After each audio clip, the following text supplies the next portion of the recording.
Parliament.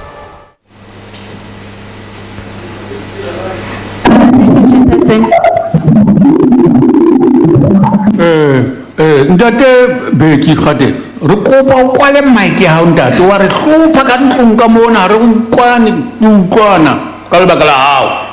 Please switch off your mic.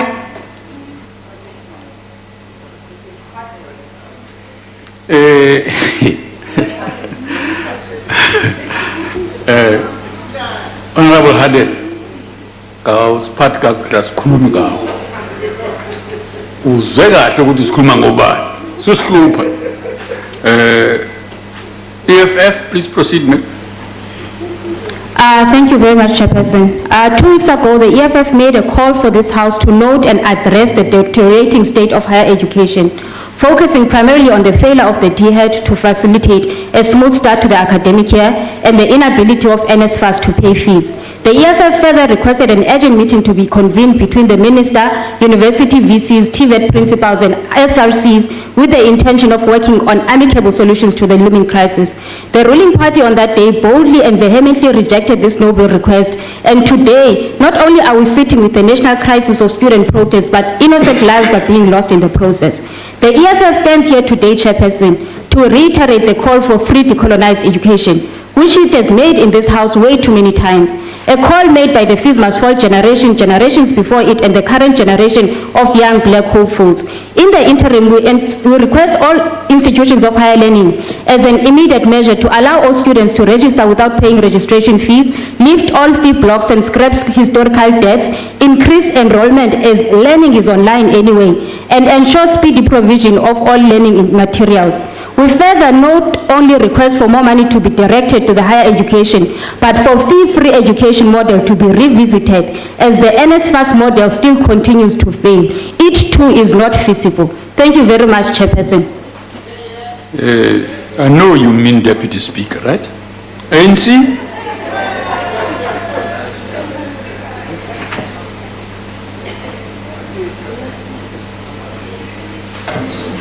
Thank you, Deputy Speaker. The African National Congress calls for tolerance of South Africa's diverse cultures and traditions. Recently, a pupil at the Nelson Mandela Bay School was kicked out of class because of traditional beads and doek she was wearing were not part of the school uniform. The grade 9 pupil underwent an initiation ceremony at the weekend to become a Sangoma and returned to Mfesane High School in Motherwell the following week. In the past, we have heard of uproar following similar incidents where students were denied entrance in their schools for wearing cultural bracelets made from animal skin. Others were refused entrance for wearing Muslim headgear. The ANC believes school and other public institutions should accommodate and show tolerance of South Africa's cultural diversity. South Africa is a multicultural, multiracial society. Hence, we advocate for the respect of all cultures in the public.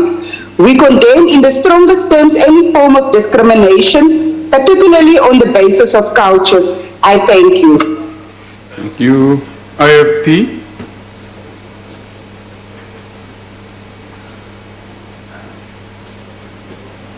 Thank you, Deputy Speaker. My statement today is a reminder to all that ESCOM is not the only state-owned entity facing a financial drain and which needs to be sold off as soon as possible. Daniel struggled to pay employees for years and is deeply in debt. According to the latest budget allocation, there will be no further bailout from Treasury. The turnaround strategy developed in April 2018 is not producing the desired results. In February 2021, it was revealed by the media that as at 31st of March 2020, Daniel was insolvent by 2.3 billion rands. They are unable to face the facts. Just last week, the Daniel board appeared before the SCOPA to account for their alleged reckless spending based on the reports that Daniel is insolvent. In clear contradiction of Daniel's claims that they are clearly no longer a strategic asset for our country. It is now time to cut our losses. I thank you. Thank you. FF Plus. Thank you, Honourable Deputy Chairperson. Rising cost to the taxpayer due to the inability of government to perform their function. Local government is a state of disaster to such an extent that local government is becoming a burden to the taxpayer and is only collecting taxes without giving value to the taxpayer. Klageng River Municipality is a good example. The court found that the municipality is contravening the law by diverting raw sewage to the Elands and Costa River. The High Court of Mafeking sentenced the municipal manager to 90 days imprisonment, suspended on a condition that he must rectify the sewage and potable water problem. The municipal manager, however, did not comply to this order and civic organisation had to take over these services. Although the municipal manager felt his legislative obligation to provide service and a safe environment to the community, and he did not comply with the court order, he is currently still the municipal manager. He is not behind bars. There is no action from the Department of COCTA nor from the Minister. They are thus complicit in the failing of the community. Local government is increasingly in contempt of court orders. Not only are they ignoring judgment issues, but there is also blatant disregard of local government legal framework. How can government justify that residents should pay rates and taxes as per legislation, whilst municipalities are not adhering to laws and regulation? Thank you, Deputy Chairperson. Honourable Member, the main adjunct speaker, right? Ekhulosu, ANC? ANC?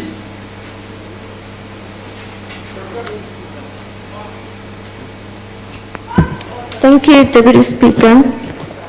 The ANC, COVID-19 has arrived in the country whilst our government was still in the planning stage of digitalization of the public service. The President has signed the National E-Government Strategy, which ensures that all South Africans can access quality public service and government information from anywhere, anytime. This strategy will reduce costs in the public administration. However, it was not easy for some government officials to perform their duties under lockdowns due to lack of accessibility of laptops and internet. There are still many public servants without tools of trade that can enable them to perform their duties remotely in order to render their services effectively and efficiently. The ANC will not allow a situation where a public sector remains stationary or lag behind, where learning that the future of public sector work isn't constrained by geographic proximity. We need to move towards appointing public servants who should remain connected and engage with the workforce. This concept could see immense productivity in the workplace and change culture of working. I thank you. Thank you. DA? Thank you, Honourable Deputy Speaker. One of the biggest disappointments of this government is their disregard for the multitudes of struggling municipalities. Towns all over this country where skills and qualifications are scarce, but corruption and maladministration flourishes. Last year we were given hope and the Auditor General supposedly got teeth, and we are awaiting annual reports that sadly will be as dim and as dismal as the prospects of the citizens they are meant to protect. Municipalities are supposed to buffer us, particularly the most vulnerable, from the excesses and incompetence of national government. Unfortunately, they don't have the experience and the expertise to guard against the wolves at the door. They don't have the time to recover from the previous year's follies before the next set of pirates are set upon us. Municipalities all over this country are busy with their IDPs and budgets, analyzing their audit outcomes, but ultimately they will be handed budgets as unbelievable as the ANC's stubbornness and petulance. There is only one way to change this. More and more South Africans are realizing that if you do the same thing, you will get the same result. To change this dismal cycle, you need to vote differently. They are realizing that the DA has by far the best record in municipal governance. They can restore their municipalities if they change their votes. I thank you. Thank you. ACDP?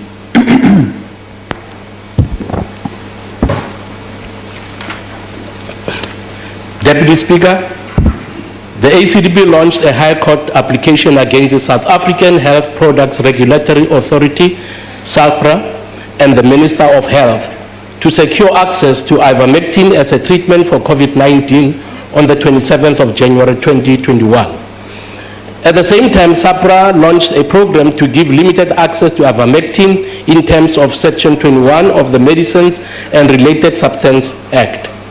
The ACDP persisted in its application because it believed that the program did not achieve the purpose that it was created to achieve, and that it actually frustrated access to ivermectin and hindered doctors who were treating patients who were ill as a result of COVID-19 infection from treating them optimally by using ivermectin timelessly.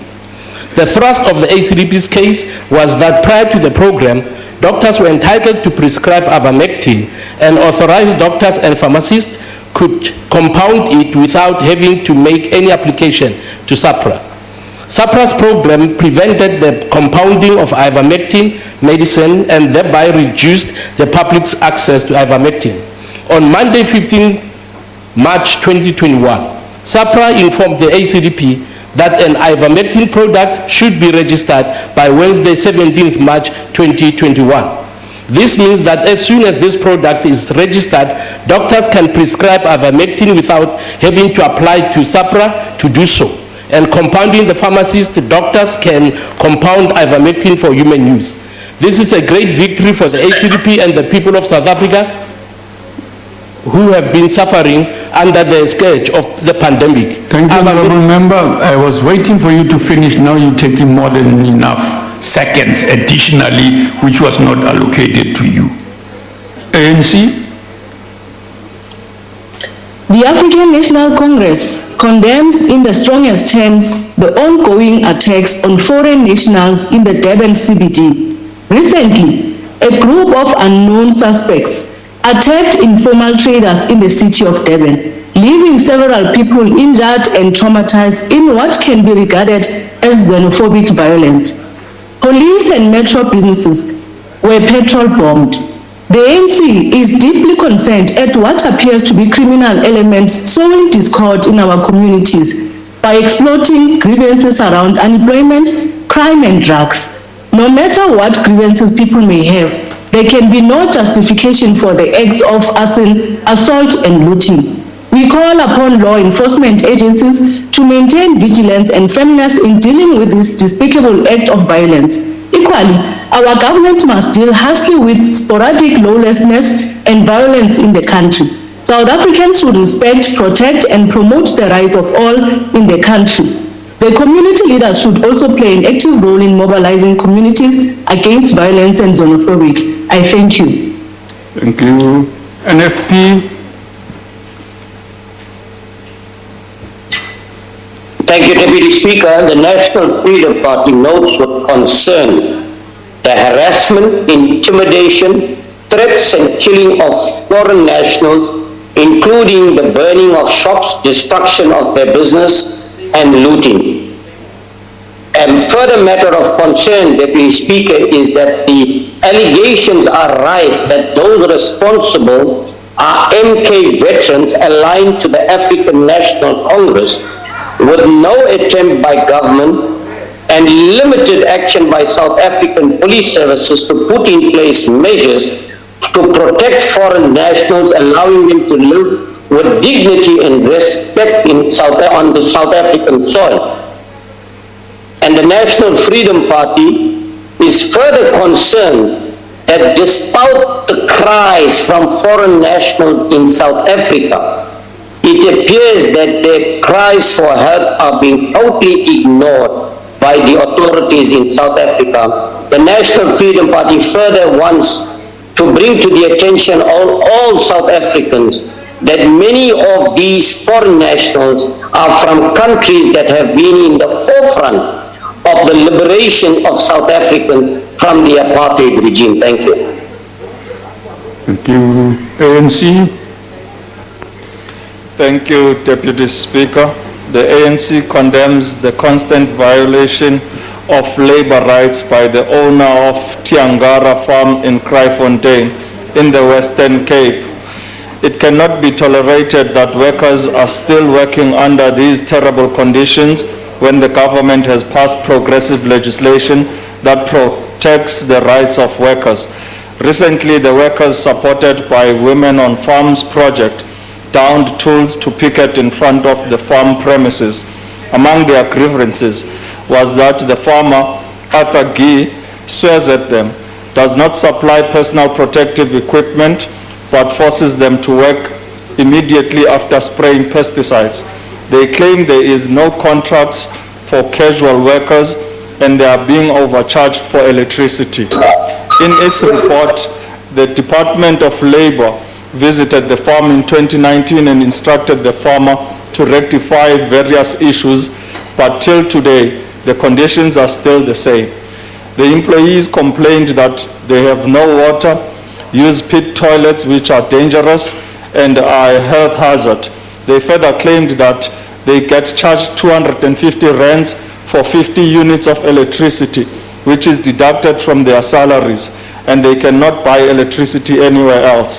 The ANC calls for the Department of Labor to make a follow-up on the promises that were made by the farmer in 2019, and which, according to the employees, were never fulfilled. Thank you. Thank you. DA?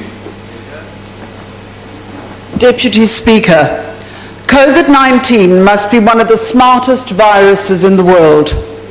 Truck drivers and scholars who travel to South Africa on a daily basis but live in Eswatini and Mozambique are allowed into South Africa without a PCR test. But weekly boarders are subjected to COVID-19 PCR tests and inconsistent behavior from Port Health authorities, making their lives a living hell. How does the virus tell the difference between a daily scholar, a truck driver, a weekly boarder, or a varsity student? It must be the same way it knows when South Africans are forced indoors between midnight and 4 o'clock, because it can then take a break. A directive was issued that PCR tests costing 850 rand each are valid for 14 days. Some DHA officials validate the tests for 14 days. Others demanded PCR test not older than 72 hours. A rapid PCR test costs an additional 300 rand if it's accepted at ports of entry. Fridays and Mondays are trauma days for students and varsity students, with many saying they'd rather quit than go through this hell. It's time the DHA gets its house in order and standardizes operations. It's time to waive COVID-19 PCR tests for daily and weekly students and varsity students trying to get an education. I thank you. Thank you. EFF.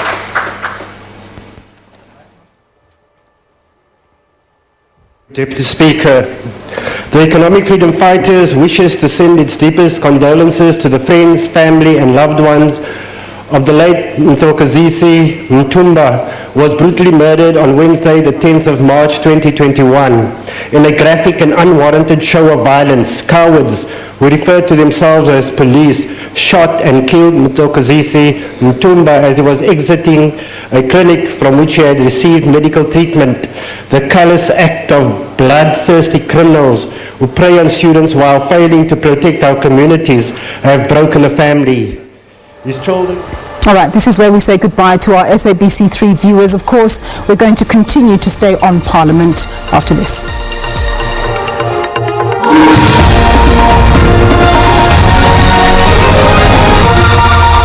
In education, as he held a master's degree. Because police officers in this country think that a black skin is an invitation for violence. Mkhwebane's life was lost mercilessly for no purpose and will be known as a victim of what can only be described as a regime of terror. Mkhwebane was innocent.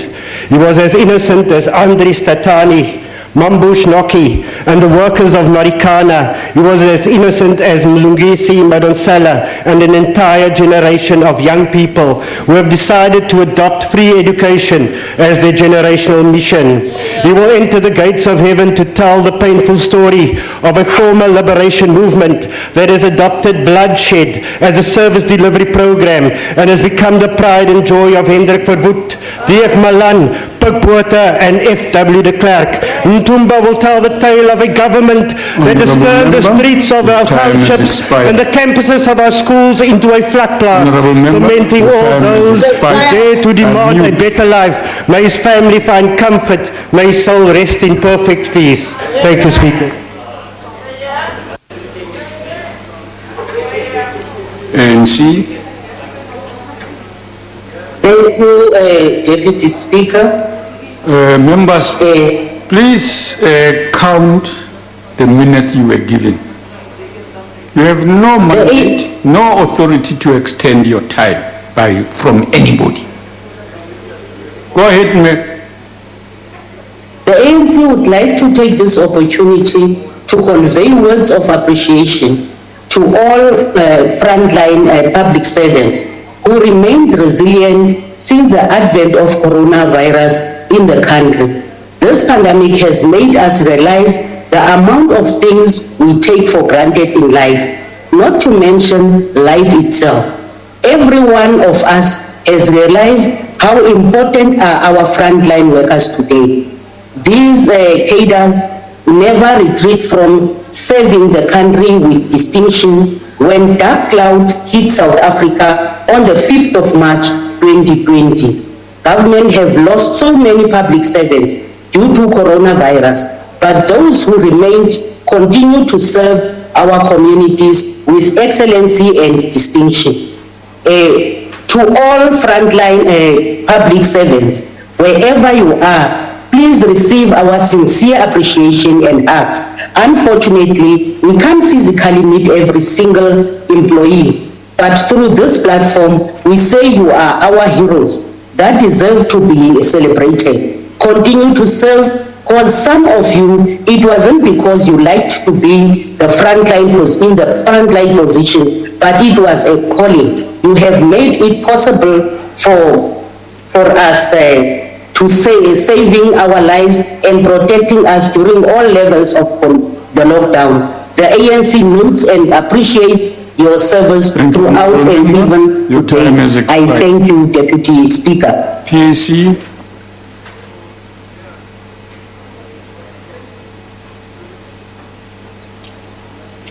Not present. ANC.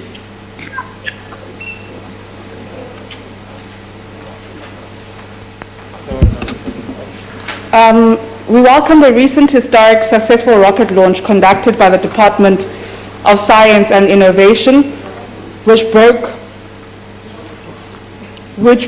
both domestic and continental records. Researchers from the University of KwaZulu-Natal constructed the Phoenix 1B Mark II sounding rocket, which they launched at the Denal Overberg test range. This test sounding rocket traveled 17.9 kilometers into the air, which is about twice the altitude at which airplanes fly. The aim was for the rocket to reach 15 kilometers, but it eventually reached a height of 17.9 kilometers. This makes the rocket the highest flown indigenous rocket on the continent in recent times, and thus achieving a new altitude record in terms of African hybrid rockets. The Phoenix 1B Mark II or Mark II is the third rocket variant to be developed by UKZN's Aerospace Systems Research Group, which is funded by the Department of Science and Innovation. It is envisaged that the space industry will be one of the key drivers in addressing South Africa's national priorities, and this achievement lays the groundwork to use South African space research as a vehicle for job creation and poverty eradication. We commend the DSI and the research group on their groundbreaking work. Thank you. Thank you. Honorable members, that concludes member statements. Are there any ministerial responses? You have forgotten me,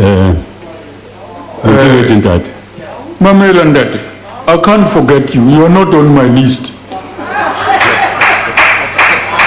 So you must talk with those who allocate on the basis of their understanding when it is your turn. So, yes.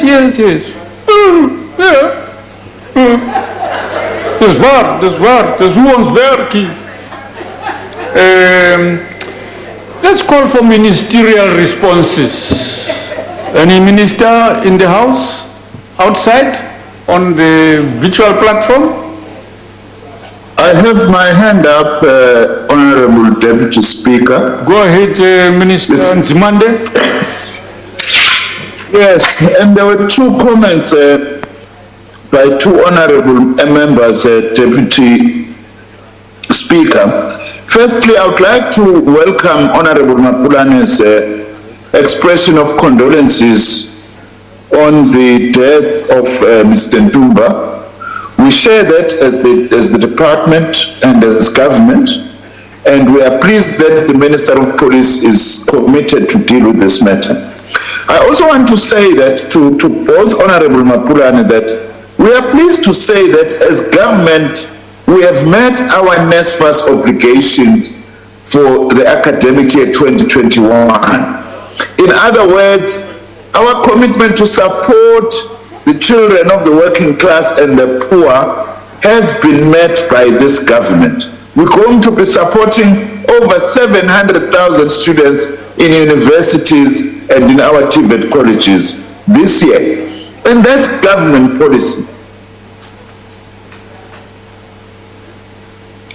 In addition, individual institutions are dealing with challenge of those students who fall outside NSFAS, who are indebted. And individual institutions, many of them, have offered to actually look at their situation on a case-by-case basis, focusing on students who are doing well, and especially those who are doing final year. Cabinet has also taken a decision that we're going to have a comprehensive review of student funding, including the missing middle, on how to address that. So for the EFF to claim that government has not met its obligations is that sheer opportunistic and populist politicking which has no basis in fact.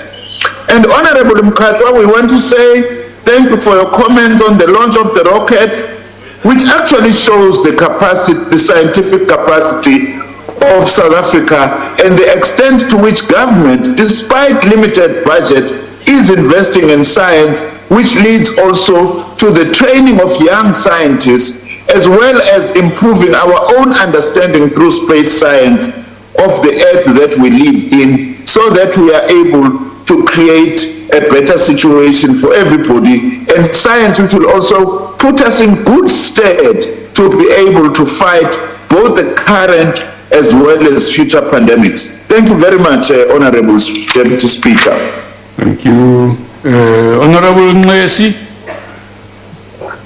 Thank you very much, Deputy Speaker. We take note and what has been raised by the Honorable Nkosi Uzwelveli Lemandela. We will definitely make a follow-up on the issues which have been raised. But we want to also raise the issue that there is a tendency from some of the employers, especially in the farming sector, to be arrogant, to disrespect the laws of this particular country. And we have adopted now a targeted approach to those particular employers in order to deal with them, to ensure that they do not violate the labor laws of this particular country. Thank you very much, Deputy Speaker. Thank you. Honorable Pasha.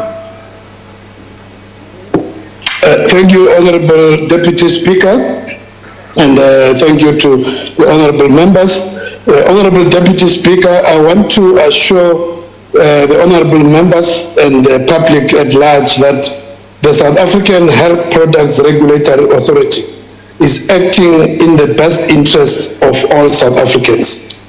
SAPRA has a responsibility to make sure that all health products, diagnostics, and remedies are safe and efficacious for the public. I'm aware that the issue of ivermectin has become a very emotive one, especially so in a situation where many South Africans are experiencing a lot of pain with the loss of loved ones, family members, and friends. So any suggestion that there is a remedy which can be able, to prevent this becomes quite an emotive one. But we must recognize the fact that SAPRA has a particular responsibility to regulate and make sure that any of such medications is actually proven to be safe. So we urge all South Africans to work with SAPRA, work within its prescribed procedures, provide any information which SAPRA requires on any product which can become, members can become aware of, with information that indeed it is effective. And only when we do this can we continue to save lives. And I'm happy that the Honorable Measure actually from an initial difficult position of fighting in courts, from what he's saying now there is progress, and I hope that going forward there will be even better cooperation between the Reverend and the ACDP and other role players with the South African Health Product Regulatory Authority. I thank you, Honorable Deputy Speaker. Thank you.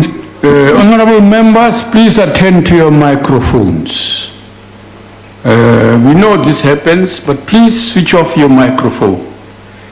Any ministerial responses? We still have 3. You have Honorable Pando.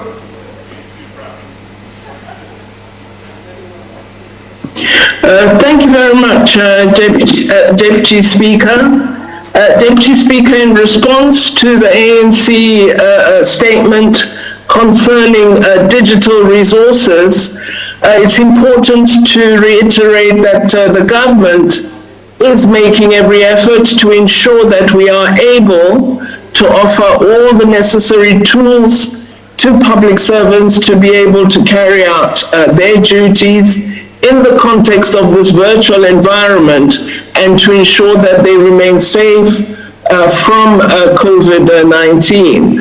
I must say I would like personally to congratulate public servants for the immense effort that thousands of them have put forward, both utilizing their own resources and tools provided by the state to ensure that the wheels of government are kept operational and that we continue to provide services to the people of our country.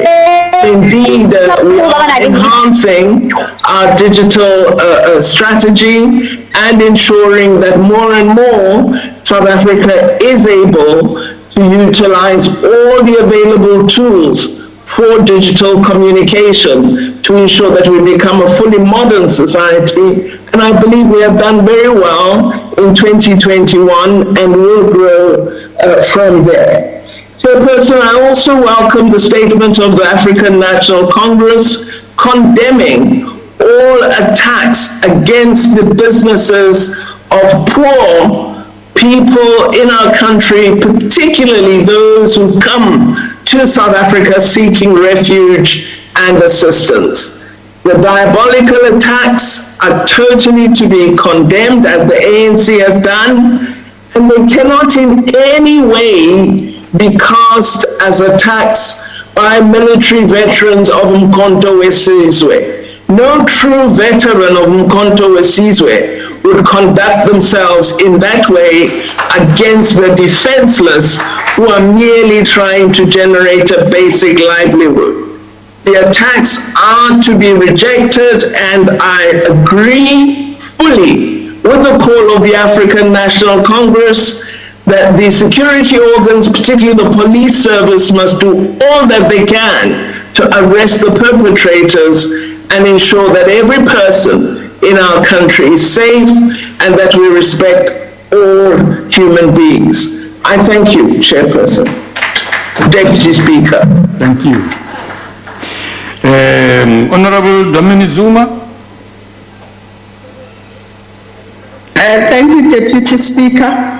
Deputy Speaker, my network is unstable. Can I be allowed not to show my video? It's okay, ma'am. Go ahead, ma'am. Okay, thank you very much. First, I agree with Minister Pando about the attacks that are supposed to be by the Umkhonto weSizwe military veterans. So I won't deal with that. Let me go to the question of the municipalities. And one honorable member was saying that people must vote differently. I think nobody denies that there are challenges in the municipalities, but those challenges are not are being attended to. First, if you look at the issue of the capacity and capabilities of people who are working in the administration there, when in 2019 we said that the School of Governance did not have specific modules to train local government, and we requested that they should do so. And now they do have local government specific modules so that we can improve the capacity of the people at local government. At the same time, you remember that the president during the SONA did say that we are going to be making sure that people who are employed in those positions do have the proper qualifications. And I think the coming local government is giving us lots of opportunities to change that situation. But let me also say that at local government, a lot of service delivery is happening. Despite the challenges, there are challenges, we don't deny that. And our people can see that the African National Congress is doing its best, and that is why, and we don't claim easy victories, we admit mistakes and difficulties, and that is why our people during the by-elections showed confidence in the ANC. The ANC retained 12 of its wards in the December elections. And of course, we also got additional 5 wards in the elections because our people can see through the rhetoric from some of the opposition. So we are going to work hard to, as the 3 spheres of government, to assist local government and make sure that the confidence that our people are showing is not betrayed. Thank you, Chair. Thank you, Deputy Speaker. Thank you. Honorable Chikunga.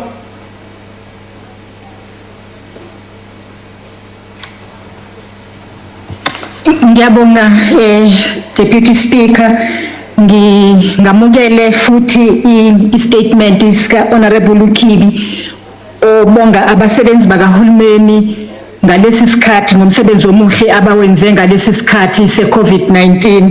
Siyavumelana kakhulu nalesi statement ukuthi abasebenzi bakahulumeni ngokukhulu ukuzimisela baphume emakhaya abo ngesinye isikhathi kunaneyinkinga ze-public transport. Singakhumbula uneso wayesetaxini eya emsebenzini ngoMarch kungekho transport kodwa eyimisele ngokuya emsebenzini. Siyavumelana naye ukuthi besawenza loyo msebenzi kukhona abanye abaluze impilo zabo. Sidlulisela ukukhala kwethu kwimndeni kanye nama-colleagues abo kanye ne-public service yonke.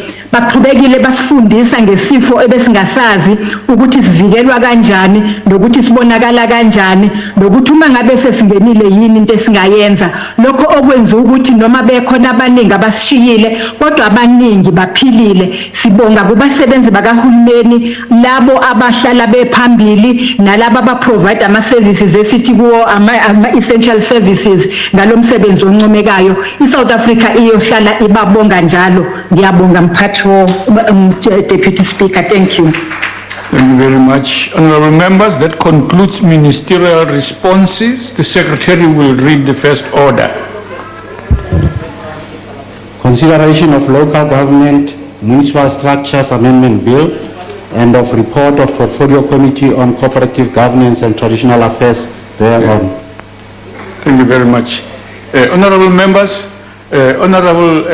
member, I don't want to hear your conversations, please. I shouldn't, unless you are interjecting and sitting down.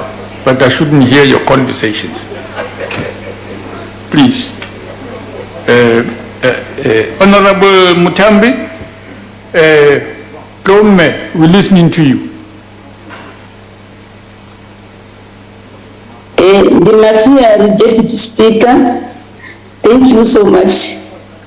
Greetings, honorable members. Our portfolio committee in its sitting on the 10th of February 2021, we considered and unanimously adopted the amendments to the National Council of Provinces to the Municipal Structures Amendment Bill. The amendments to the Municipal Structures Amendment Bill mostly emanate from the proposal of the IEC to address the challenges experienced in the administration and management of local government elections. The Department of Cooperative Governance, SALGA, provincial governments and some municipal councils have also proposed amendments to the Principal Act with a view of promoting certainty on some matters and strengthening oversight and governance in municipalities. The processing of the Structures Amendment Bill in Parliament commenced towards the end of the 5th term of Parliament, where the previous Portfolio Committee received and considered submissions from SALGA, the Municipal Demarcation Board, the provincial governments of KwaZulu-Natal, Western Cape and the Northern Cape, the Department of Justice and Personal Development, Department of Cooperative Governance, as well as Free State and Mpumalanga provincial caucus. These engagements took place in 2018. The National Assembly then debated the bill on the 13th of February 2019 and thereafter referred it to the NCOP for concurrence in terms of the procedure outlined in Section 76 of the Constitution. However, the bill lapsed with the dissolution of the 5th Parliament in May 2019. Then the NCOP revived the bill on the 17th of October 2019. After conducting its own extensive public participation processes, the NCOP debated the bill on the 2nd of December 2020 and referred it back to the National Assembly with amendments for concurrence. The Portfolio Committee on Cooperative Governance and Traditional Affairs want to thank the National Council of Provinces for the amendment proposed in the bill and trust that this will go a long way in addressing the legislative gaps in respect of municipal governance. I also wish to thank the committee members for the united vision shown in considering and adopting the proposed amendments to the bill. I hereby submit the bill to the House. Thank you, Deputy Speaker. Thank you. As there is no list of speakers, I now recognize the Chief Whip of the Majority Party, Utisenzenike, Madam. Enkosi kakhulu sekela somlomo wendlu diphakamisa into yoba lendlu yamkele lengxelo yalomthetho ubekwayo apha enkosi. Thank you very much, Bazo Chonoma Pagamisa Jongoba Ucho. I now recognize parties wishing to make a declaration in the usual manner. We start with the DA. Thanks, Deputy Speaker. There's been no fundamental changes since the DA supported this bill in the 5th Parliament, but allow me to make the following remarks. Parliament might need to consider whether the attempt to legislate for every aspect of local government has proved to be a fool's errand. Nearly everything a council, a mayor, a municipal manager does is the subject of national legislation and regulations, but in the past decade, more law hasn't stopped the downward trend of service delivery and financial management and the upward trend of corruption and waste. We have laws for budgeting, procurement and investment, and every year the Auditor General tells us about billions more lost to irregular, fruitless and wasteful expenditure. We have laws for planning, performance management, and so on. And in 2015, more than a third of municipalities didn't have a single civil engineer or civil engineering technician in their employ. We have laws for recruitment and discipline.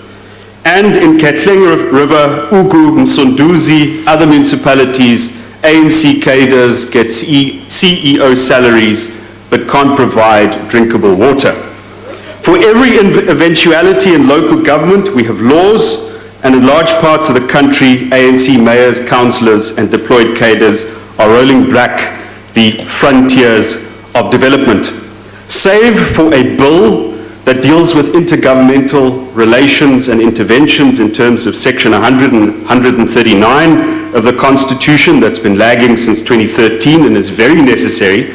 Parliament might need to consider less time on new municipal laws and more time on reviewing existing laws that inhibit the work of local government. This includes laws that aren't unique to municipalities, but that affect their ability to recruit the best people and the best possible services. And that includes, as the DA has said before in this House, the Employment Equity Act, the Broad-Based Black Economic Empowerment Act, and the Preferential Procurement Policy Framework Act. But in the meantime, Deputy Speaker, if this Municipal Structures Amendment Bill is passed into law, we'll have more law that strengthens the role of municipal public accounts committees, barring delinquent. All right, we're going to come out of that parliamentary debate stroke discussion. That's all from the On Point team. SA Today will have more news for you, with the details coming up in a moment. But from us, we say good afternoon.